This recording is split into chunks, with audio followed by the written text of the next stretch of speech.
All right, I think we should be live. Welcome, everybody, back to episode 4 of Nationalist Literature Society. Tonight, we're going to be talking about Ted Kaczynski and his book, or his manifesto rather, Industrial Society and Its Future. So, hi, Solaris, good to have you. Let me know if my audio is okay as this goes on. So, I guess we can study the history of this book before we get into its contents real quick. And it's important to focus on Ted Kaczynski.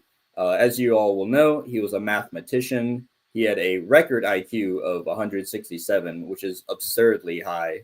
And he was accepted into Harvard at the age of 16.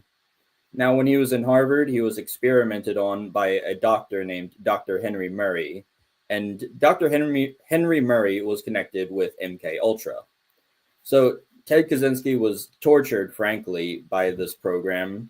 And this caused him to leave Harvard, and he decided to go to Montana, where he lived out of a wooden cabin. He was living peacefully in Montana for a while until his favorite walking trail that he liked to go on was destroyed for road development. So this made him irate, and this is often cited as the inciting incident that caused him to become the Unabomber. So we won't really talk about his bombing campaign in this video. We're going to be focusing on his literature, his book, rather. And with that, we can get into Freedom Club. So when Kaczynski wrote Industrial Society and Its Future, he didn't write it under his name. He wrote it under the moniker FC, which stands for Freedom Club. So this was for two reasons. First, it helped him to avoid capture for his bombing campaign, but it also invited sympathetic readers to join his cause. He called it Freedom Club because, as we'll see, freedom and autonomy were two of his first principles, and it's really that he saw as being under attack from the industrial society we live under. He believed that the Industrial Revolution destroyed freedom and autonomy, and this is really what he hammers on around in his book. All right, so before we get into the actual content, we can just say that we can talk a little bit about how he's regarded today. On the right, he is generally positively regarded, and we'll get into criticisms and merits of his worldview throughout this episode. And one of the reasons he's so positively regarded is that he starts with a scathing critique of leftism. He insults them, frankly, for being pathetic, weak, treacherous, unloyal, and all of these other things, which we know that leftists are. So that's probably why he's so highly regarded on the right, even though he's by no means one of us. He doesn't share our worldview, but he does have some common ground, particularly when it comes to how he views the left and how we view the left.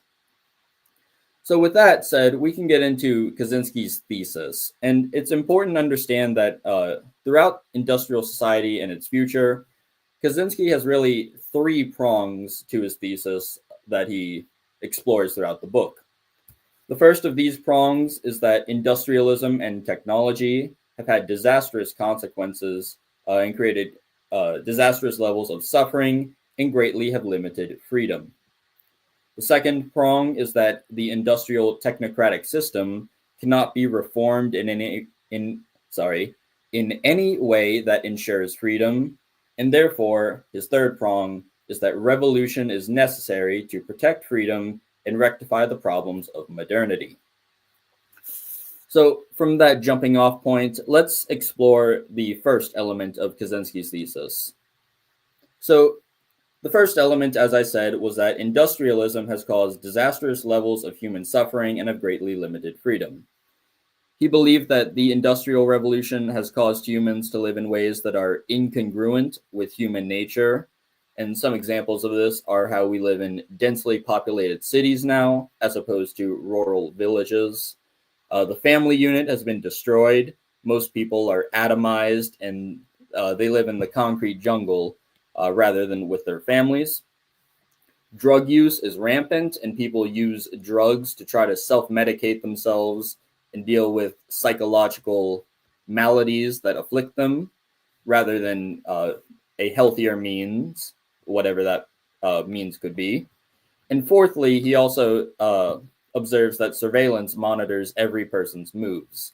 So we can't walk around without constantly being on camera from CCTV or caught in someone's Instagram or TikTok. And this is really alien. It has never happened throughout human history. And there's always an eye watching us. So all of these are examples of how the Industrial Revolution has caused us to live lifestyles that have never existed in human history prior to now. And Kaczynski correctly notes that these are incongruent with human nature. So within the first prong of Kaczynski's thesis, there are three ideas we really need to discuss in detail. These are called the power process, surrogate activities, and over-socialization. So beginning with the power process, this is the term for the human need to set a goal, work towards it, and then attain said goal. Individuals who do not complete the power process will feel a sense of frustration, demoralization, and they will feel constricted. Also, Kaczynski notes that some people need to complete the power process autonomously, whereas others do not. So for an example of this, consider how someone at a job, some people are fine with just doing what they're told on an assembly line, just doing a repetitive task over and over again, and they feel satisfied when the end product is completed. But other people aren't like that. Other people don't like following their foreman's instructions or their boss's directions, and they want to go about building the product or whatever work they do in their own way. So whenever someone doesn't do any of these three things, either set a goal, work towards it, or attain the goal, that disrupts the power process. And Kaczynski believes that the industrial society we live in has intrinsically done this for many people. We can think of how in ancient times, in the far distant past, men would go out to hunt for food to feed their wives and then their children.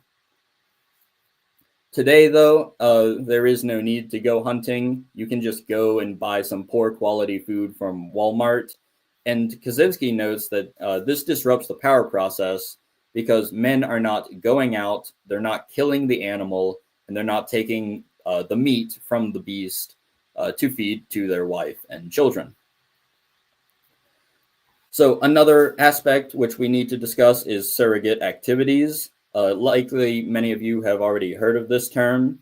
And what surrogate activities are is they are an artificial, unfulfilling goal which people task themselves merely to have a goal to work towards.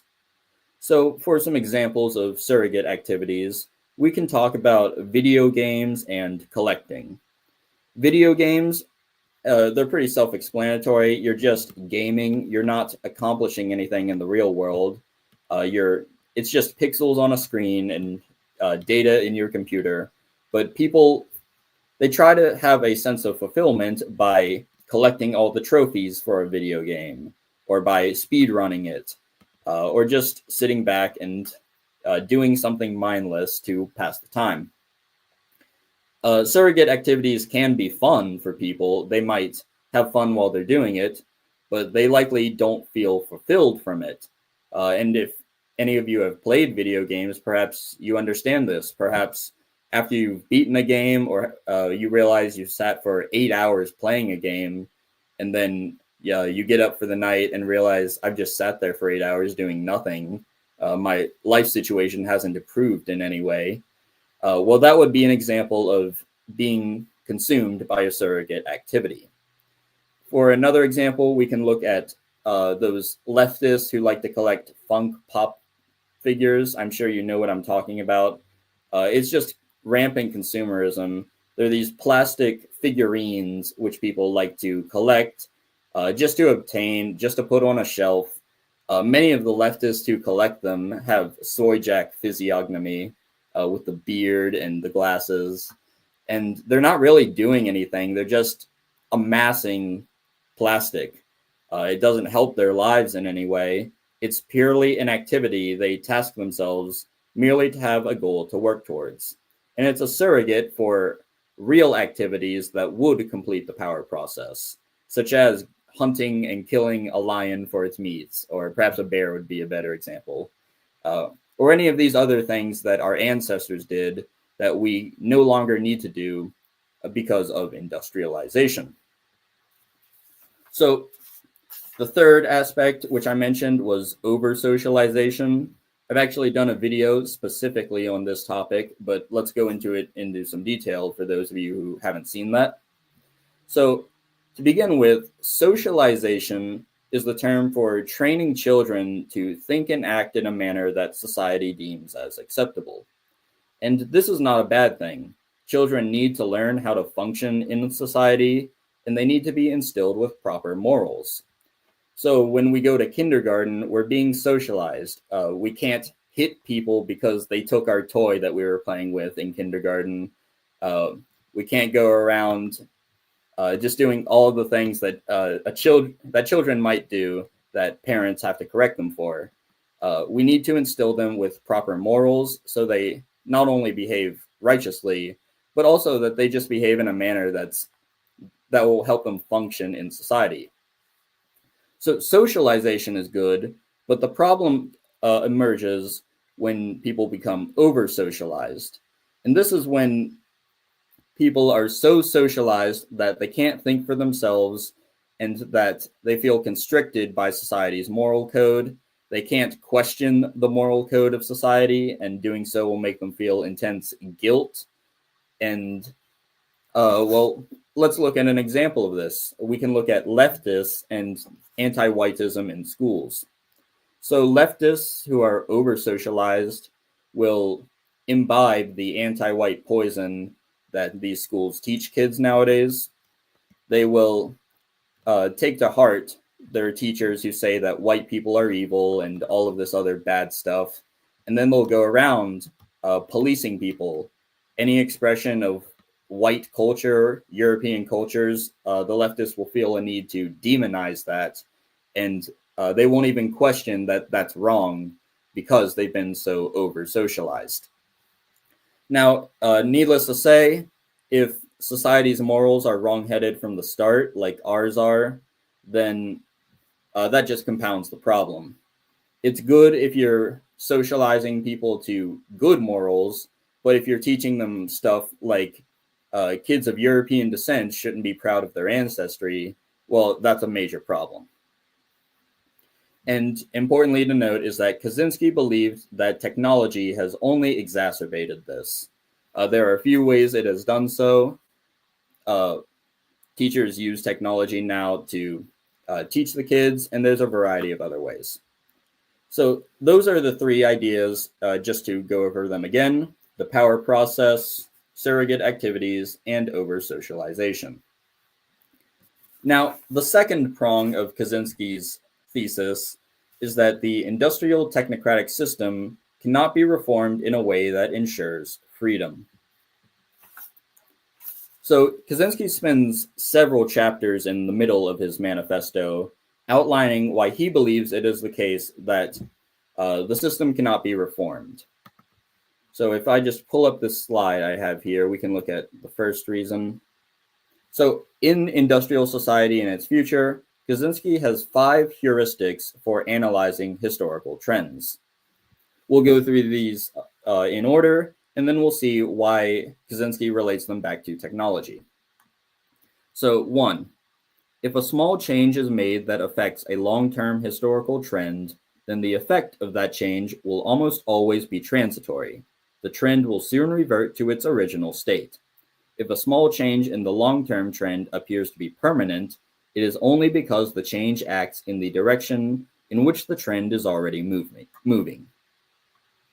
So Kaczynski would say to this point that increased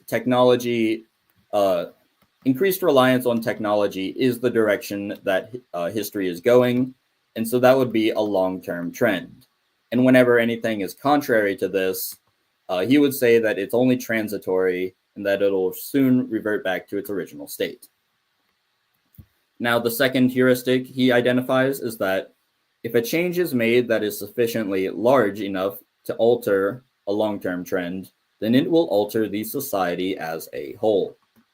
So this is, again, going back to why reform is impossible. He believes that if a sufficiently powerful change is made against a historical trend, then it'll affect the society as a whole. Pretty self-explanatory. The third heuristic is that if a change is made that is large enough to alter permanently a long-term trend, then the consequences for society as a whole cannot be predicted in advance. Fourth, a new kind of society cannot be designed on paper.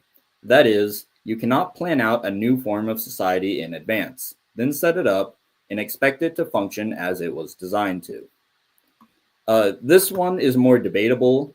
The constructivist position is that you can, in fact, plan a society in advance, and through government action and through power from the elites, you can basically shape society into whatever you want it to be.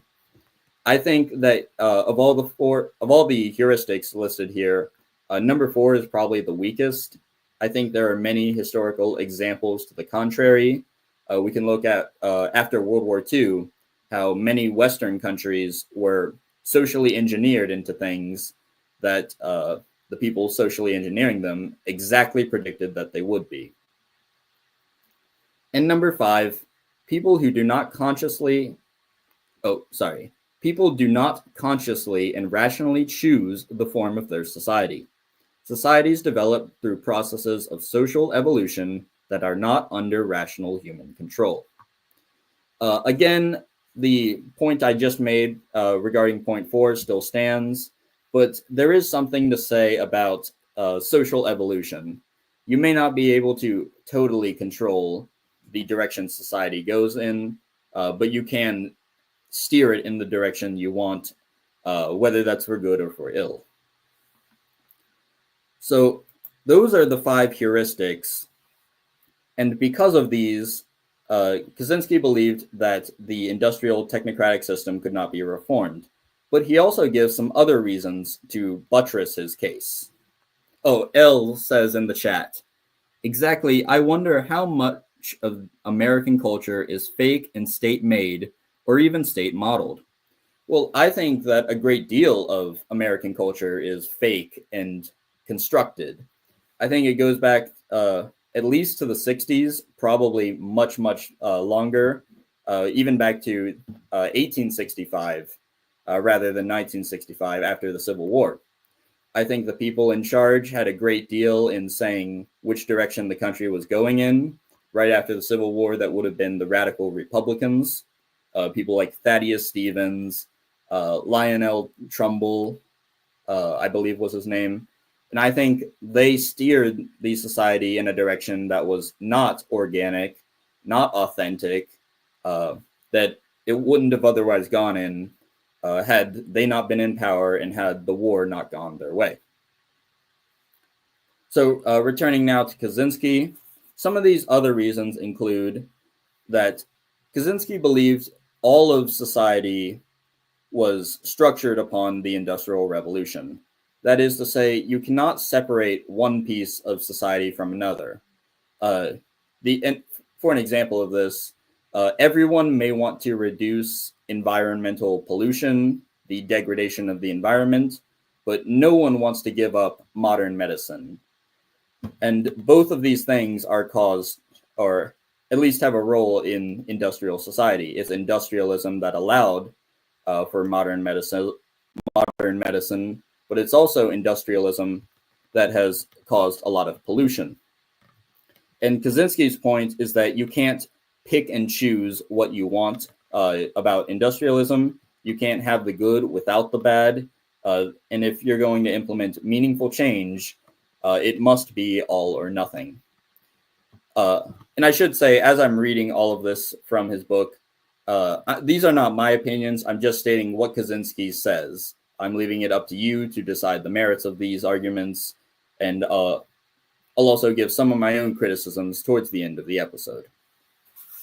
Now, a third aspect of why the industrial technocratic system cannot be reformed is that technology, according to Kaczynski, is a more powerful social force than the desire for freedom. Compromises will always be made between freedom and advancing technology, and these compromises will almost always favor technology. And the famous example Kaczynski gives regarding this point is that of the automobile. So when the automobile was first introduced, it appeared to greatly increase a person's freedom. You could travel at faster speeds, you could get to your destination quicker, and it would allow for faster communication, faster travel times, and all these other good things. However, as time progressed, the car became required in order to travel. Roads started being built so that only automobiles could drive on them. You couldn't walk on them as a pedestrian. You couldn't ride a horse on them. They went over certain areas. So if you're like Kaczynski living in that cabin, you couldn't use your favorite walking trail because it was destroyed for road development. Furthermore, it also decreased people's freedom because it added new things that people had to do in order to travel. These are things like registering your car with the state. You go to the DMV to do that. You need a driver's license. You must obey traffic regulations. You must renew your registration and submit to yearly inspections of your vehicle. And you could no longer ride horses or walk as you please, since the layout of not just roads in the country, but also in the cities started to become tailored to automobiles. For all of human history up until this point, cities had been walkable. You could just walk anywhere you wanted in the city. But if you go to a place like New York, you certainly can't do that anymore. You'd get hit by traffic, and you have to obey the walking regulations, or else you're jaywalking. So this all goes to Kaczynski's point that when a new item of technology is introduced, it will probably originally be an optional purchase, but over time, it does not necessarily remain optional. Let's see. Okay, and the final, I think, argument Kaczynski gives in favor of why the industrial system cannot be reformed is that simpler problems have proven to be unsolvable. Specifically, Kaczynski talks about political corruption. This is a problem that has always existed in every society throughout human history, and this is due to human nature. Kaczynski believes that solving political corruption should be easier than rectifying all of the woes caused from industrialism, but humanity has not been able to solve the problem of political corruption. And Kaczynski says that because we could not solve a simpler problem such as that, then how can man possibly solve issues brought about by industrialism and the advent of technology? So all of those are the reasons why he believed reforming the system was not possible. You could not rectify industrialism via reform. I'll leave it up to you to decide the merits of those arguments. And that brings us to the third prong of Kaczynski's thesis. And this is that, let me get my notes here. Revolution is necessary to protect freedom and rectify the problems of modernity. So Kaczynski believed that if reform was not possible and it could not work, then revolution was the only answer. He wanted a revolution against the industrial technocratic structure of society and not against a particular state or a particular ideology. And this is an important distinction to draw. So he's not trying to revolt against the United States or the European Union or Britain or any specific country. He likewise is not concerned about any specific ideology. He is purely focused on the industrial structure that society is built on, and that's what he wants to revolt against. Now, he does say that his movement could make use of violence, but it did not have to, and that also that his movement did not have to be political. I think there are some problems with his thinking here. For one, if you're proposing to undo industrialism and radically restructure how society functions, what it's built on, that's inevitably going to become political, whether you want it to or not. So I don't see how Kaczynski possibly thought that his movement did not have to be political.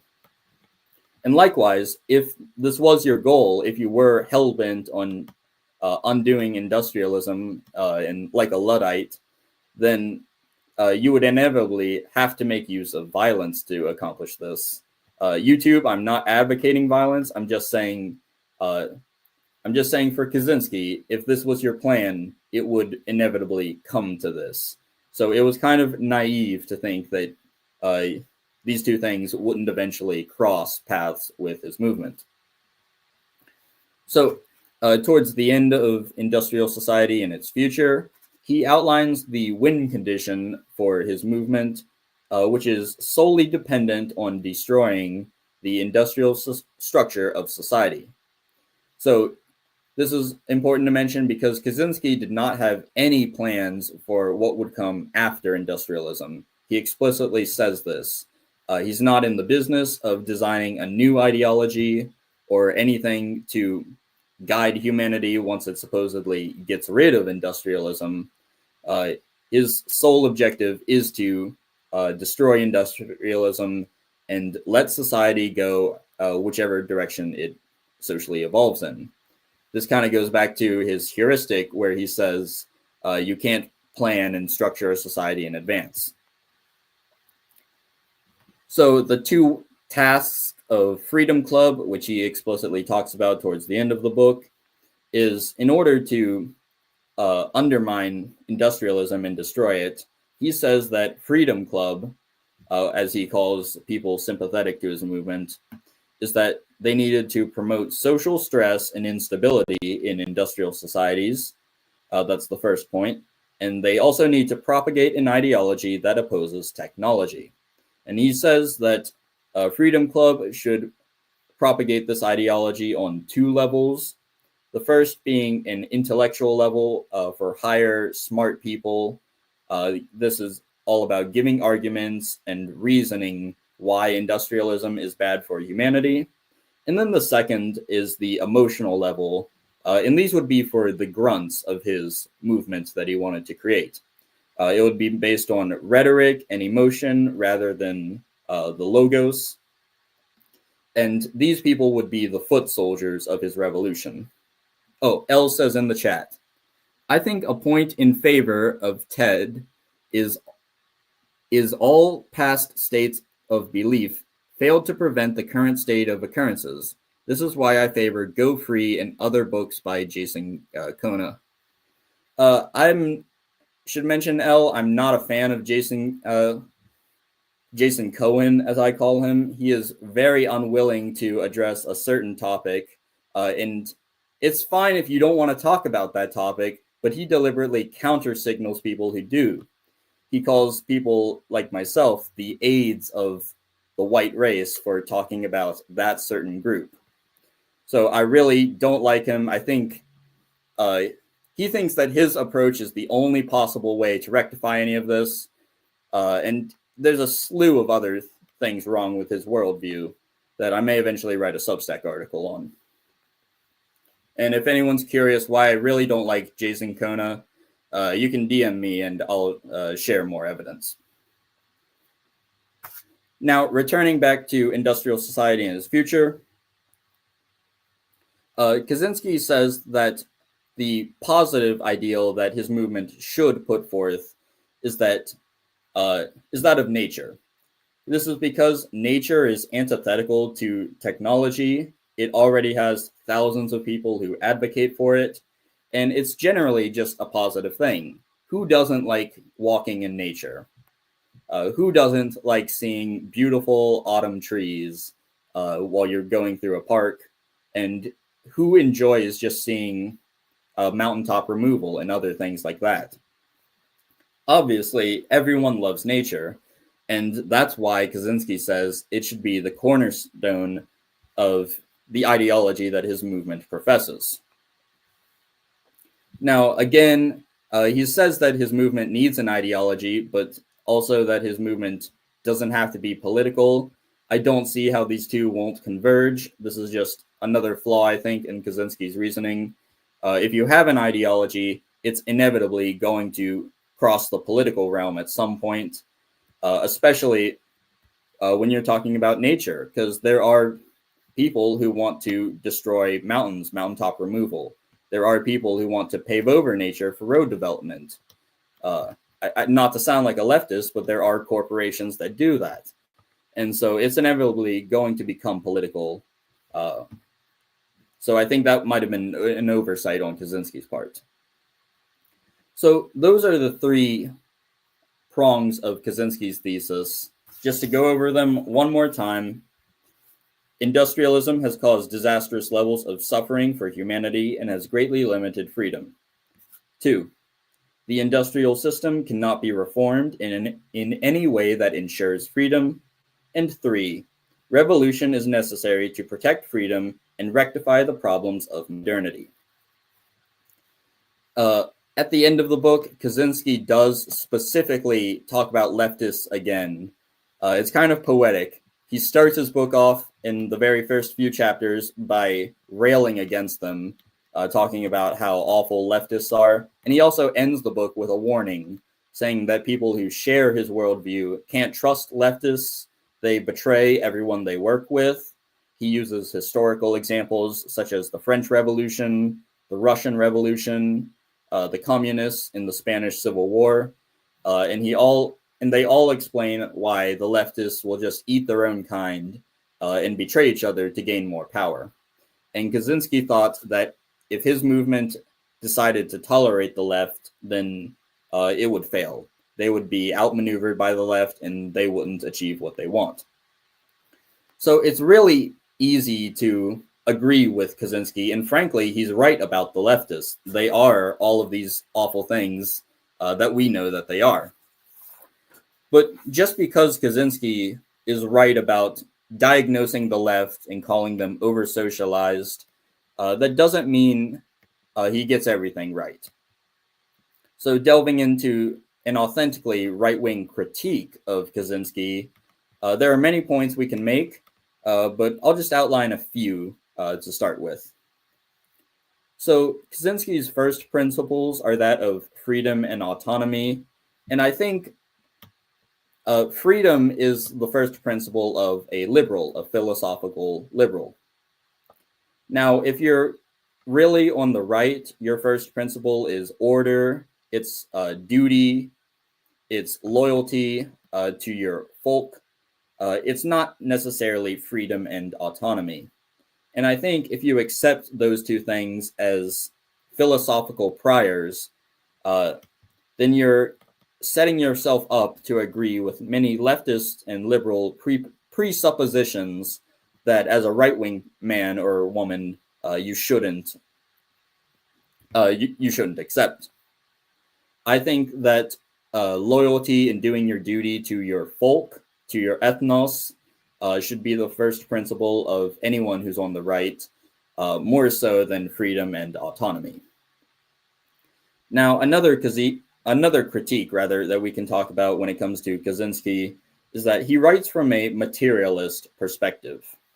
Kaczynski does not talk about spirituality in the book at all, even though we all know that nature is incredibly spiritual. If you go through a walk in the forest,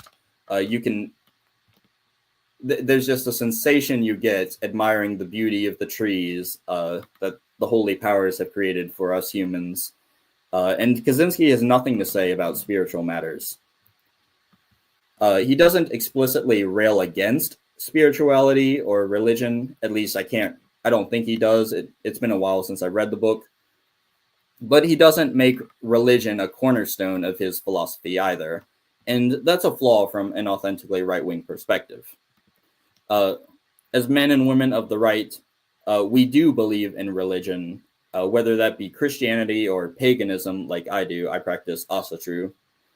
It really doesn't matter. We have religions. We're not these atheist, materialists, Richard Dawkins types, because that just leads to nihilism.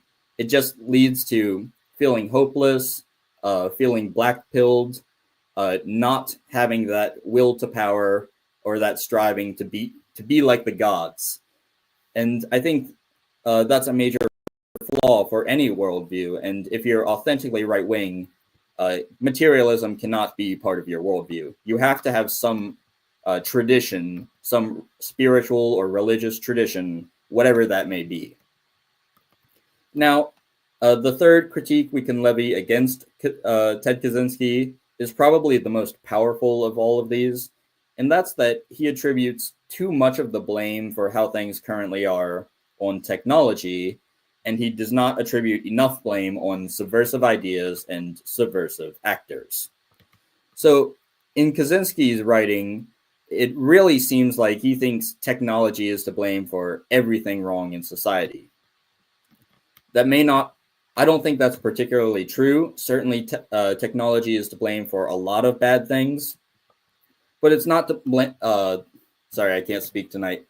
It's not the main thing to blame for everything in society, nor is it, I think, the chief thing. I think the main thing we can blame are bad ideas and malicious people who started these ideas in the first place. Oh, Sun Circles in the chat says, why destroy our industrial capacity just to be enslaved by other industrialized nations? That's a good point, Sun Circles.